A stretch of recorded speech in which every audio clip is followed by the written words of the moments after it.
So the American Dream is a national show about real estate, lifestyle, and culture. We show you all around towns. Nurit Kumm, Alex Martinez, our experts out of the Washington, D.C. marketplace. We're sitting down with them and the CEO of the agency, Mauricio Umansky.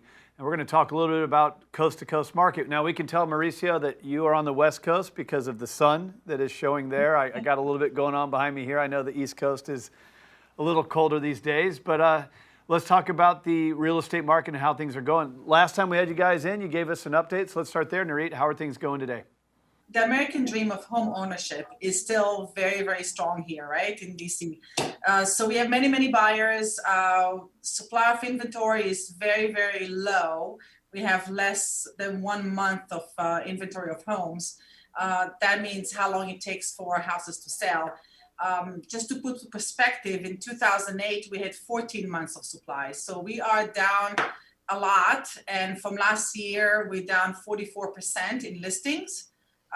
So we have a lot of buyers, a lot of demand, less listings out there, great interest rate, great market. As DC is a great market still. So Alex, how do you navigate that kind of market for both buyers and sellers when it's so tough to find the inventory, it's tough to find the deal? More of anything, I was talking to the team about this, and what we're doing, it's the relationships that we have been able to build through the years with other agents, even other companies, where obviously are doing a big push and people are coming in with very strong offers, no contingencies whatsoever.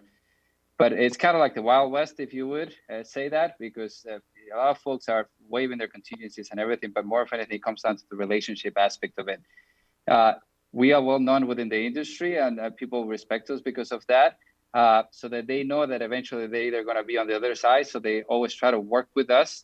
And that is the key to this market, knowing who you're dealing with on the other side, knowing that you know what you're doing and you're going to be able to perform. They are likely to work with you because, they know that you are a good agent. And this is what we work so hard for, to build a good reputation across the board with everyone we touch, everyone we deal with at every level. Mauricio, let's loop you in. Now, you're in Southern California. As much as we could speak to that market, and I am interested in what you're seeing, you also have a front row seat to markets all across the country as the CEO of the agency. What are you hearing from across the country, including your own backyard? So I think it's pretty similar across America right now in terms of what is happening. And basically, it's very similar to what Alex was just saying. Inventories are low across America. Los Angeles, Aspen, Park City, urban cities, really, with the exception of San Francisco and New York, you're seeing kind of the same phenomenon all over the place. The continuation of the low interest rates has been very good for real estate, and people really want to buy. So everybody that was a renter is now buying. People that were buying, that own one home, are looking for vacation homes. You're definitely seeing a lot of movement leaving big urban cities and going to suburbs. In Los Angeles, we're seeing a big movement towards Santa Barbara, down towards San Diego, Orange County, Newport, Palm Desert, Palm Springs. And we're seeing the same thing in the East Coast, right? We're seeing, obviously, Maryland, Bethesda is just extraordinary. And we're just seeing a really tight inventory. So I think right now the name of the game is really buyers should really be making sure that they hook up with great real estate agents. Yeah, bottom line, deals are happening. So who's helping you get to those deals is an important ingredient to the overall formula. I know that often we rely on things like tech to look up real estate, but tech ain't going to be able to crack the code on relationships and how you get a deal accepted. And this is what Alex and Nurit do so well on the Northeast. I think making predictions is always tough. If we would have looked back in March, who would have thought this is what would have happened to the real estate market? I thought the real estate market was going to crash. I thought everything was going to come tumbling down, and yet 2020 real estate prices went up. Interest rates are at historical lows. Mortgage professionals are having banner years, and homeowners are able to get more cost-effective homeownership in the way of those mortgages. So it's tough to make predictions, but you got to think at some point in time a vaccine's going to come through. It will change the dynamic of how we're functioning as human beings and as families. Nurit, I guess I'll start with you. How do you think that impacts the market? Do you think, we've obviously seen a stir of activity. Do you think inventory opens up? Do you think that people continue to move out of big cities into some of these suburban areas. What would you say happens on the assumption that we get past this COVID thing? Sure. So, it's interesting. So I think that this year, for sure, we're still going to have a seller's market where there's going to be a tight inventory and a lot of buyers out there. But as the year gonna progress and towards the end of the year, we should have a surge of listings out there. There's going to be many more sellers who are going to be now comfortable to come to the market. We have a lot of sellers now waiting and getting their vaccination. And I have a lot of clients, a lot of listings that I'm going to be listing in the next few months because I know they told me, Nurit, we're going to get vaccinated, then we're going to sell the house. So we're going to have a lot of those coming up. You're also going to have the forbearance people who some of them will pay the mortgage and go back current. But assumption of about 650,000 homes in the United States will come to the market because they can't afford to pay the mortgage. So that will be towards the end of the year as well. So I feel that it's going to eventually balance out.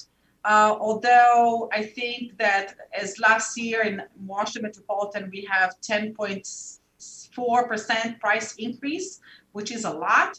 I think this year we're going to have the same. So if you're a buyer and we can get you houses because we do have listings, we're being very creative, it's a time to buy. So what do you think from an industry level we're seeing happening right now and over the next 12 months? Yeah, that's a great question. There's a technology, obviously, right now. If you can digitize any industry, you're going to crush it, right? You're going to make a ton of money. And obviously, real estate is a huge industry. And there's certainly a lot of technology out there trying to digitize real estate. I think that one of the unique things about real estate is that we deal with life, right? And when I'm talking about real estate, I'm talking about residential real estate. Certainly digitizing commercial real estate is probably sooner than digitizing residential real estate, but I'm not sure it'll ever happen because we're dealing with life, okay? And lives.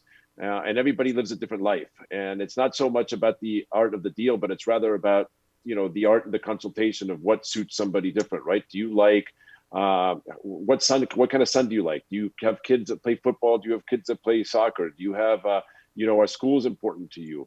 As long as we have, and people love interior design, people love architecture. So as long as, unless we become a world of the house of pancakes, which is what I call, right? Every house is the same.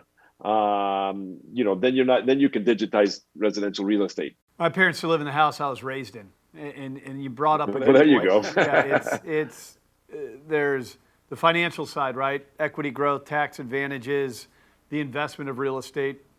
Then it's your home, this is where you're going to live, your lifestyle, your neighborhood. Those things are priceless in value, and I just don't know how tech can solve for that. But I think the key ingredient is the real estate company, the real estate agency that embraces technology, I think will do well. And that's one of the things we've grown to love about Alex and Nurit is that they are personable, they're top producers, but they also are very techie when it comes to this stuff. And Alex, I'm looking at you, man. I know that that's what you do behind the scenes. We put Nurit on these shows, but I know you're the guy behind the gal.